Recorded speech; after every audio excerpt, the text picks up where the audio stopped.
అందరికి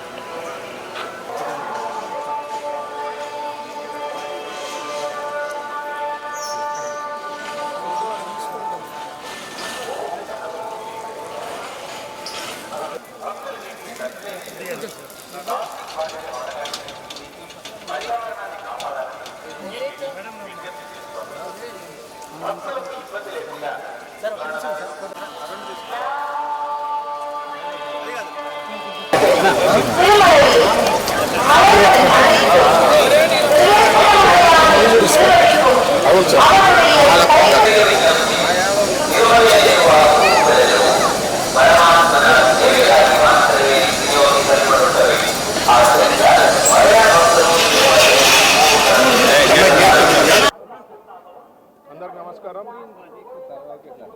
ministry birth తీసుకున్న తర్వాత ఈరోజు తిరుమలకు రావడం జరిగింది. వెంకటేశ్వర స్వామి ఆశీస్సులు బాగుండాలని చెప్పి, ఒకటి రాష్ట్రానికి ముఖ్యంగా, ఎందుకంటే మీకు తెలుసు ఎన్నో ప్రాబ్లమ్స్ ఉన్నాయి మనకి.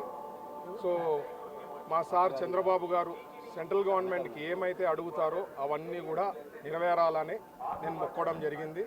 సార్ అట్లా పోయి అడిగితేనే శాంక్షన్ అయిపోవాల, అది చాలా బాగుంటుంది. అట్లయితే అలాగే రాష్ట్రానికి మంచి ఇండస్ట్రీస్ రావాలా, ఎక్కువ జాబ్ ఆపర్చునిటీస్ క్రియేట్ అయ్యే లెక్క చూసుకోవాలా. ఎందుకంటే పెద్ద ఇండస్ట్రీస్ వస్తే ఇక్కడ జాబ్స్ ఆల్రెడీ దాదాపు 20 లక్షల ఉద్యోగాలు ఇస్తామని చెప్పి మన గవర్నమెంట్ ఫామ్ అయిన తర్వాత ఆర్ బిఫోర్ మనం చెప్పడం జరిగింది. సో ఖచ్చితంగా మంచి ఇండస్ట్రీస్ వస్తాయని నమ్మకం నాకు ఎందుకైతే ఉందంటే, మనకి చంద్రబాబు గారు అనేది ఒక పెద్ద బ్రాండ్, మీ అందరికీ తెలుసు. సో ఫ్యూచర్లో పెద్ద పెద్ద ఇండస్ట్రీస్ వచ్చేదానికి అవకాశాలు బాగుంటుంది. అదిగాక కర్నూలుకి వచ్చేసరికి నేను ఒక ఇండస్ట్రీసే కాదు అన్ని ఏరియాస్ చూడాలా. మా కర్నూలు కూడా మంచి అభివృద్ధి కావాలా, ఎందుకంటే capital of Andhra Pradesh 1953 to 1956లో. So Kurnool కూడా బాగా అభివృద్ధి చెందాలని చెప్పి ఇవన్నీ కూడా ఏడుకొండల స్వామిని మొక్కడం జరిగింది. అన్నీ నెరవేరుతాయని చెప్పి ఆశపడుతున్నా.